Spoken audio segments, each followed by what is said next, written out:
الحمد لله رب العالمين.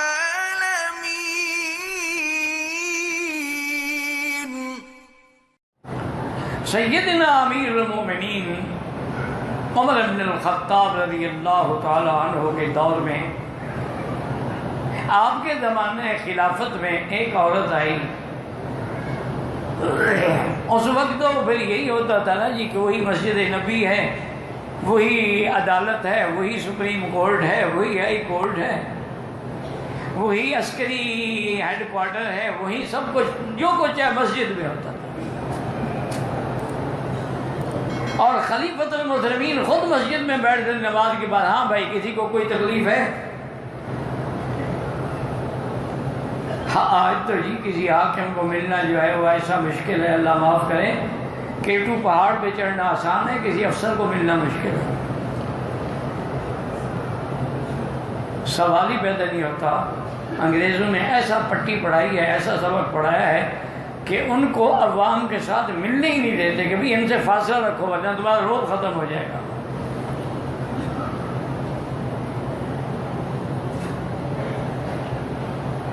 اب جناب یہ ہے کہ ایک عورت آئی، اس نے کہا امیر المومنین ان زوجی یقوم اللیل و یصوم النہار، میرا خاوند جو ہے وہ دن میں روزے رکھتا ہے، رات کو تہجد پڑھتا ہے. میں نعم الرجل، وہ تو بڑا اچھا آدمی ہے. وہ بیچاری ہٹ گئی شرم سے.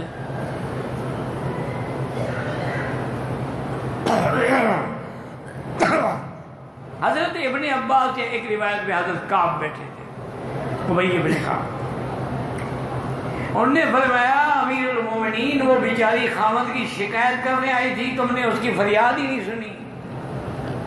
پھر عجیب آدمی، وہ تعریف کر رہی تھی، تم کہتے ہو شکایت کر رہی تھی.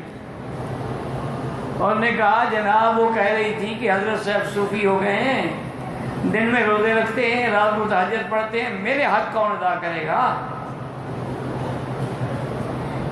کہنے لگے اچھا یہ بات تھی، میں سمجھا نہیں، ان کو بلا کے فیصلہ بھی تم خود کرو. انہوں نے اس کے خاوند کو بلایا اور پوچھا کہ بھائی یہ تمہاری بیوی ہے، اس نے یہ شکایت کی ہے، ٹھیک ہے؟ اس نے کہا حضرت شکایت نہیں ہے، تھوڑی سی زندگی کے دن رہ گئے ہیں، میں کہتا ہوں جتنا ہو سکے اللہ کے عبادت میں گزاروں. انہوں نے کہا تو بیوی کے حقوق پھر کون ادا کرے گا؟ طلاق دے دو تاکہ وہ بیچاری کوئی اور شوہر تلاش کرے.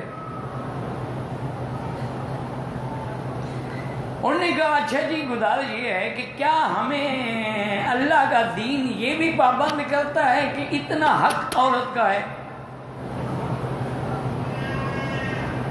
یہی ہے نا کہ حسن سلوک کرو، عاشروہن بالمعروف، یہی ہے نا وَلَهُنَّ مِثْلُ الَّذِي عَلَيْهِنَّ، ان پہ بھی وہی حقوق ہیں جو مردوں کے حقوق ہیں. لیکن یہ تو نہیں لکھا ہوا نا کہ لازمی ہر حال میں خاوند میں بیوی سے ملنا بھی ہے. حضرت مسکرائے، فرمایا اچھا تم نے قرآن نہیں پڑھا؟ کہا جی قرآن میں یہ مسئلہ لگا، قرآن میں تو ہے. وہ حیران ہو گئے کہ قرآن میں یہ مسئلہ ہے کہ آدمی کو عورت کے پاس کتنی راتوں کے بعد جانا چاہیے. انہوں نے کہا حضرت میں تو، انہیں کہا چاہیے بتاؤ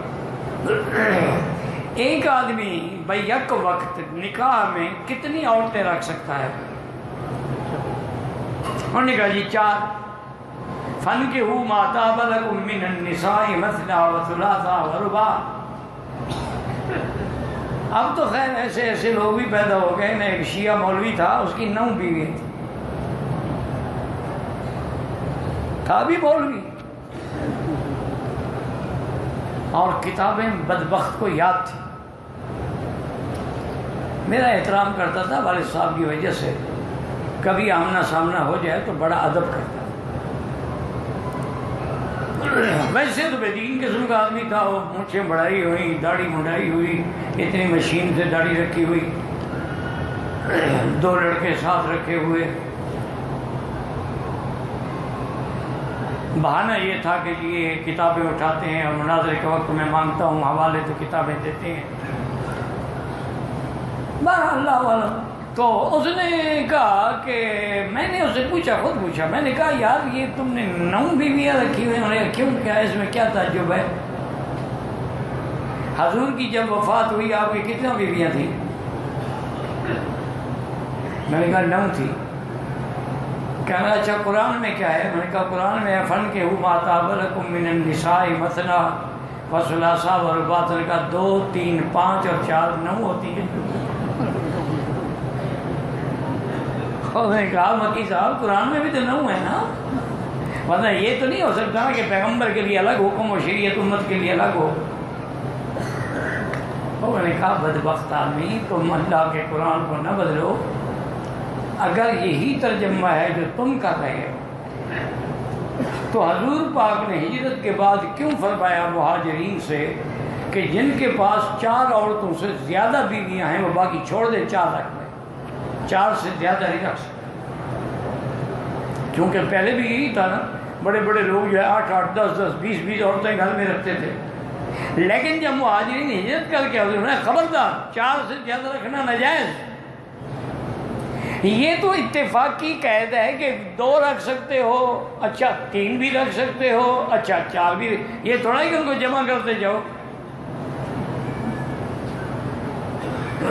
کہتے ہیں بہرحال جی ٹھیک ہے، آپ اہل سنت والجماعت کے لوگ ہیں، آپ کو تو خیر ایک بھی نہیں ملتی، یہ تو ہمارے یہاں سخی لوگ ہیں، جتنی ضرورت ہو اتنی مل جاتی ہے۔ انا للہ، اور بالکل ڈھیٹ آدمی، اس کو کوئی شرم بھی نہیں تھا بھی بات کرتے ہوئے، میں مولوی آدمی کو شرم تو کروں۔ انہوں نے کہا اسی لیے تو میں بتایا کہ میں دیوبند میں پڑھا ہوں، میں آپ کے بزرگوں کا شاگرد ہوں، میں شیعہ کیوں ہو گیا؟ کیونکہ اہل سنت والجماعت کے بعد نہ دولت ملتی ہے نہ عورت ملتی ہے، یہاں دولت بھی ملتی ہے عورت بھی ملتی ہے۔ تم 10 دن محرم کے جلسے کرو، تمہیں 10,000 ہی کوئی نہیں دے گا، میں 1 دن کا 10,000 دیتا ہوں، اور جس دن میں نے 10 محرم کا یوم حسین پڑھنا ہو، شہادت حسین، 1 0 میٹر کرولا کار جو ہے پہلے اس کی چابی مجھے دیں گے، پھر میں اسٹیج پہ جاؤں گا، اور جتنے دن میں وہاں رہوں گا ہر رات مجھے ایک عورت بھی دیں گے۔ کتنا سخی مذہب ہے یار، چھوڑو، کیا سنیوں میں مل کے سن ہوئے ہو۔ توبہ کرو، کہتے ہیں مجھے بھی پتا ہے میں غلطی پہ ہوں، میں ناحق پہ ہوں، میں غلط راستے پہ ہوں، لیکن یہ بھی مجھے پتا ہے کہ جو توبہ کرتا ہے من تاب تاب اللہ علیہ، اللہ اس کی توبہ قبول کر لیتے ہیں، میں مرنے سے پہلے توبہ کر لوں گا۔ میں نے کہا مولوی صاحب کیا پتا ہے توبہ کا موقع بھی ملے گا کہ نہیں ملے گا؟ توبو قبل ان یموت، پہلے توبہ کرو،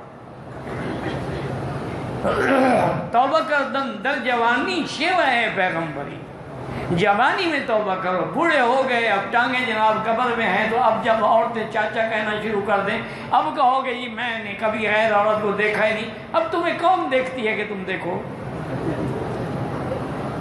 دیکھنے کی بات تو تب تھی جب جوانی تھی، جب حسن تھا، جمال تھا، اور امراۃ العزیز دروازے بند کر کے خود دعوت دے رہی تھی، اور پیغمبر کہتا تھا معاذ اللہ، اللہ کی پناہ، میں اور گناہ کروں، کیا کہہ رہی ہوں؟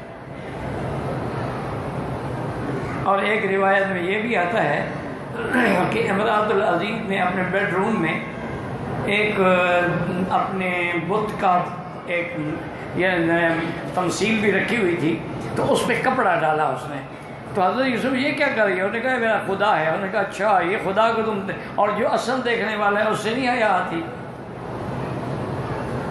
انہوں نے کہا اچھا میں نے تقریر کے لیے آپ کو نہیں بلایا، اے تلک میری خواہش پوری کرو۔ اب یوسف بھاگے، یہ ہے کمال، یہ ہے عظمت کہ حسن دعوت دے اور بندہ ٹھکرا دے کہ میں گناہ نہیں کر سکتا۔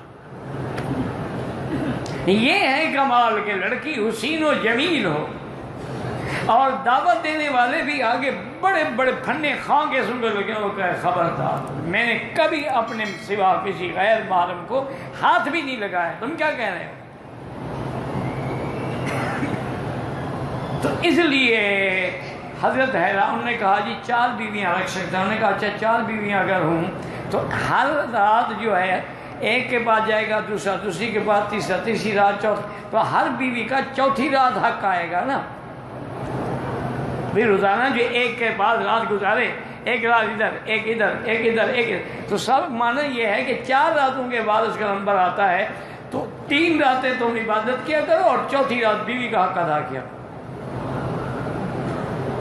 اور بیوی کا حق ادا کرنا جو ہے وہ بھی عبادت ہے. علماء نے لکھا ہے کہ ایک آدمی اگر بیوی سے ہنسی مذاق اور کھیل کر رہا ہے، نفل پڑھنے سے زیادہ ثواب ہے. نفل پڑھنے سے اس کے درجات بلند ہوں گے، اور بیوی کے ساتھ پیار کرنے سے وہ جہنم کی عذاب سے آزاد ہوگا آگ سے. کیوں جب اپنی بیوی حلال کے رزق سے سب کچھ مل جائے اس کو حرام میں منہ مارنے کی کیا ضرورت ہے؟ یہ جتنے لوگ اکثر باہر جاتے ہیں نا، 80% عورتیں بھی ذمہ دار ہیں. وہ جب ان کو خوش نہیں رکھتی انہیں بھی باہر جا کے منہ مارنا ہوتا. خواہش تو پوری کرنی ہوتی ہے نا انہیں. اگر بیوی خوش رکھے تو اس کو کالے کتے نے کاٹا ہے کہ وہ دوسری عورت کے پاس جائے گا.